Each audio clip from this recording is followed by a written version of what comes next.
한 주간 발생한 뉴스를 재정리해보는 시간입니다. 지난 한 주 동안 주요 이슈는 뭐가 있었는지 이상원 뉴스민 기자를 통해서 이야기 나눠보겠습니다. 화상으로 연결해봅니다. 안녕하십니까? 네, 안녕하십니까. 뉴스민 이상원 기자입니다.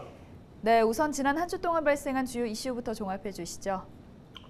네, 임기 종료를 앞둔 기초의원들이 외유성 연수 일정을 짜 놀랄이라는 소식 전해드리고요. 권영진 대구시장의 임기 마무리 기자회견과 대구 한 급식 노동자가 얻은 폐암이 산업재해로 인정됐다는 소식도 짚어봅니다. 예, 임기 종료를 앞둔 대구의 구의원 일부가 외유성 연수를 떠나기로 해 논란이라고요? 네, 임기 종료를 앞둔 대구 기초의원들이 최근 국내 연수를 다녀오거나 계획 중인 사실이 알려져 시민단체들이 비판하고 나섰습니다. 지난 20일부터 22일 사이 수성구 의원 2명은 제주도에 특별연수를 다녀왔습니다. 한국산업기술원 지방자치연구소가 주최했는데 유종의 미와 사회공헌 및 미래설계 합동 특별연수라는 명목이었습니다. 예. 연수비는 1인당 80만 원씩 160만 원이 들었습니다. 중구 의원 1명도 80만 원을 들여 27일부터 같은 내용으로 부산행 연수를 계획하고 있고 서구 의원 8명도 같은 비용을 들여 27일부터 제주도 연수를 떠날 예정이었지만 논란이 일면서 취소했습니다. 예. 대구참여연대는 임기 말 의원들의 세금 털기식 관광성 출장이라며 취소를 촉구했습니다. 네, 그리고 이제 곧 임기가 끝나는 권영진 대구시장은 마무리 기자회견을 열고 그간의 소회를 밝혔죠.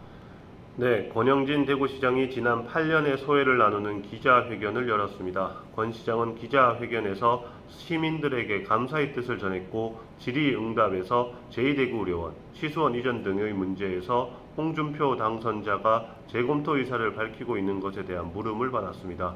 권 시장은 면밀히 검토하는 건 당연하다는 원론적인 입장을 밝히면서도 오랫동안 고민해 결정한 사안이라는 점을 강조했습니다. 또 본인의 정책 중 후임 시장이 계속 이어가야 할 사업을 꼽아달라는 물음에는 휴스타 정책을 언급했습니다.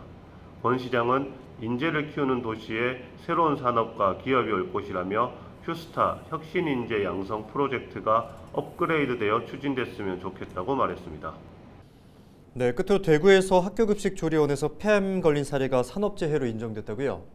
네, 폐암 진단을 받은 대구 한 학교 급식실 조리원이 산업재해 판정을 받았습니다. 전국 학교 비정규직 노동조합 대구 지부에 따르면 지난 2018년까지 18년 동안 한 학교 급식실에서 근무하던 조리원 A씨는 2019년 건강검진에서 폐에 이상소견이 확인됐고 2020년 1월 수술을 받은 후 항암 치료를 받았습니다. 네. 현재까지도 호흡이 어려운 등 증상이 이어져 경과 관찰을 받고 있는 중입니다.